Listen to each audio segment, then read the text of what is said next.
তেওঁ কি ধৃতৰাষ্ট্ৰৰ ভূমিকাত আছিল নেকি? নাই কোৱা বিপ্লৱ শৰ্মাই, হিমন্ত বিশ্ব শৰ্মাই কৈছে।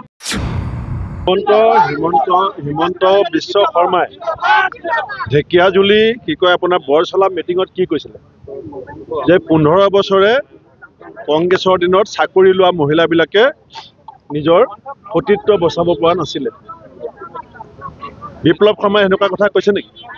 কথাটো আপুনি চাব, হিমন্ত বিশ্ব শৰ্মাই অসমীয়া নাৰী সত্তাৰ প্ৰতি যিটো ভাবুকি আনিছে, আজি কলেজৰ প্ৰফেচাৰনী, ইউনিভাৰ্চিটিৰ প্ৰফেচাৰনী, টেটৰ টিচাৰ, অংগনাবাদী কৰ্মী, আশা কৰ্মী, নাৰ্ছ, আমাৰ দিনত হাজাৰ হাজাৰ মহিলাক যিমান চাকৰি দিয়া হৈছিলে, ইয়াৰ মাজতো হিমন্ত বিশ্ব শৰ্মাও 15 বছৰ মন্ত্ৰী আছিলে।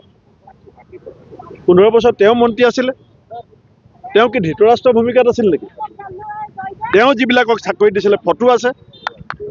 সেই মহিলাখিনি আজি তেওঁ সন্দেহ আৰু অবিশ্বাসৰ আৱৰ্তলৈ ঠেলি দিছে নে নাই দিয়া? নাই কোৱা বিপ্লৱ শৰ্মাই, হিমন্ত বিশ্ব শৰ্মাই কৈছে। হিমন্ত বিশ্ব শৰ্মাই অসমৰ মহিলাৰ শালীনতা হানি কৰিছে। তেওঁ অহংকাৰ হৈছে। তেওঁ ভাবিছে কংগ্ৰেছৰ দিনত চাকৰি পোৱা মহিলাবিলাকক তেওঁ যদি অপমান কৰে তেওঁ একো নহয়। ইয়াৰ প্ৰতিফলন তেওঁ দেখিবলৈ পাব।